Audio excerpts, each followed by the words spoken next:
It's Mother Knows on 100.3 WRNB. I've got a powerful voice in politics, culture, and leadership, former Atlanta mayor, CNN commentator, and now author.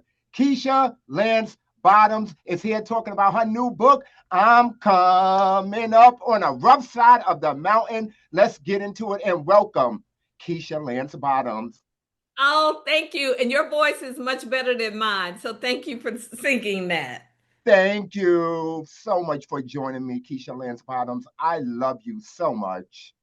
Thank you. I love you too. I appreciate you. The title alone is powerful. The rough side of the mountain. What does that rough side represent in your life? Well, and you sang the tune. It was a song that many of us grew up with. For me, it was listening to it from my grandmother's kitchen as she cooked. And Aretha Franklin said it best. She said, "The smooth side of the mountain doesn't give you anything to hold on to. It's the rough side that allows you to climb." And for me, it was coming to realize that all of the challenges and struggles that I faced and my family faced as I was growing up, that you don't wish hard times upon yourself. But as my grandmother used to say, it always works for your good. And for me, it was realizing that with every challenge, from watching my dad go to prison, watching my mom struggle, to my challenges with infertility and so many things that I write about in the book, that all those things have made me who I am. And I was not always as grateful to my family, because you get certain titles and we get to be professionals because of the sacrifices people made, and for me it was always feeling like I had to tuck away parts of myself. We become masterful at code switching professionally, but sometimes we do that personally too. Like, oh, well, mama, maybe you really don't understand. You've never sat in these rooms, or grandmama didn't finish high school. So it would, and coming to realize that age old wisdom that is poured into us, and the resilience from our people that allows us to be where we are, should never be hidden. It should never be tucked away. It should never be convenient for us to highlight who we are and where we came from. So this book really started off as a love letter to my family and to my community. And I let me tell you, I've been blown away at how it has resonated with people, and that is all that I hope for. Why was now the right time to tell your story? I actually started writing this in 22 when I left the mayor's office. And then when I went to serve in the White House as senior advisor to the president, I had to go what we call pins down. I couldn't work on it. So I picked it back up after I left the White House in 23. And I, on any day, would not have scripted it to bump up against a campaign. In fact, when I started writing it, I wasn't in office, had no intention of ever running for office again. And I think because I was in that headspace, it gave me the freedom to talk about things and write things that I otherwise may have wondered if it was okay to go there and be that personal and be that open. And I believe it truly is divine, that it's coming out now. You know, Given where we are politically just across the country, people are looking, they're looking for some encouragement. And I Mm-hmm. truly believe they're going to find it in this store. And I think they're going to see themselves. And if they don't see themselves, they're going to see somebody in their family or a friend. And it's my hope that in telling my story, that it just helps us all stand a little taller. Was there ever a moment where you almost walked away from public life completely? Oh, absolutely. When I left the mayor's office, I said it was a comma, not a period, meaning I didn't know if I would ever run for office again. But I knew that that season in my life, when I completed my term as mayor, I wanted, I was in some ways hashtag resting before it was a hashtag. I was traveling and I produced a show on Netflix and started working on my book and just doing these creative things that I'd never really had the opportunity to fully lean into. But you know, when God has a calling on your life, it's difficult to run away from it. Come on now, you better testify.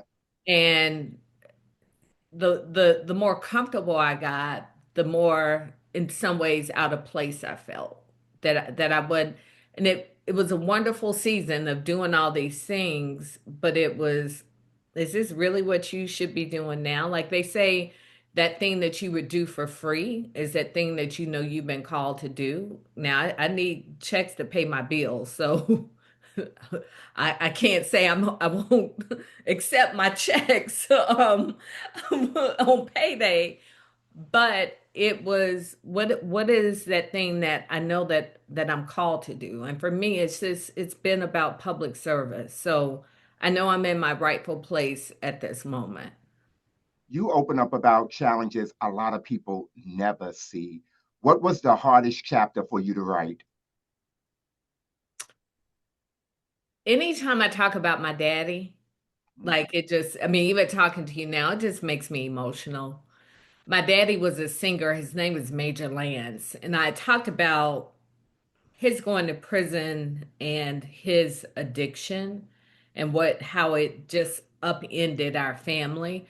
But I felt like I'd never gotten a chance to tell his story in its totality. He was just this wonderful father. He was a wonderful human being. He just happened to be an entertainer who gave Elton John his start in music, his professional start in music. Wow. Um, and but it was, you know, writing about the grace that I wish he had known I had for him, and the love and the appreciation that I had for him. And you know, it's always difficult when I talk about him dying suddenly at 55 and just being so many things that I wish that I had said to him. And I say a lot of it in this book. So it, you know, I'm teary-eyed now. It My daddy passed in 1994, and I still cry about him. My grandmother, I remember, would talk about her mother, who passed when my grandmother was late teens, early 20s. And at 80 years old, tears would still stream down her face when she talked about her mother because she missed her so much. So I understand that when you love somebody like that, that love never goes away. But you know, it's never not emotional for me to talk about him. You led Atlanta through some intense moments, Keisha Lance Bottoms, protests, pandemic. What did leadership teach you about yourself? What it taught me is that so many things that I needed to lead were already within me. I just didn't know they were there. And the 2020 tested leaders across this country, tested all of us because we had never been faced with that in our lifetime. And what it showed me, and that is when I really, really began to appreciate the wisdom of my people. Like, you know what? They may not have had the blueprint, they may not have had the formal education and the titles, but they figured it out. They used some common sense, they relied on faith, and they made decisions based on what they thought to be the best decisions. And it's, you know, just simply putting it was, for me, it was leadership has also taught me that I really am enough. Like, period. I am enough, period. And I'm not called to be anybody else. I'm not called to lead like a white man in Oklahoma because God didn't create me that way. I'm not called to lead like the Hispanic woman in Philadelphia because that's not who God made me to be. He created me as this black woman and all that entails, and that is enough. Amen. For anyone listening who feels like they're on their own rough side of the mountain right now, what do you want them to hear? I want them to hear that we all have a story to tell, and and and whether we tell it to ourselves or say it out loud, it is who makes us who we are. And there's no shame in our stories. We fall down, we get back up. Bad things happen, but we're still standing. And I just want people to know that as you're climbing, whether you're climbing to be a better person or climbing for some professional achievement or whatever that climb is, don't forget to take all the pieces with you. Before we wrap up, you've been mentioned in big political conversations. How do you respond to people who want to see you back in leadership? Well, I'm running for governor of Georgia Go right now. ahead, yes. Come on now. Early voting starts in Georgia April 27th. And what's so special about this moment, I can trace my family to a plantation in Crawfordville, Georgia. So 5 generations later, I'm running for governor. So everybody knows somebody in Atlanta.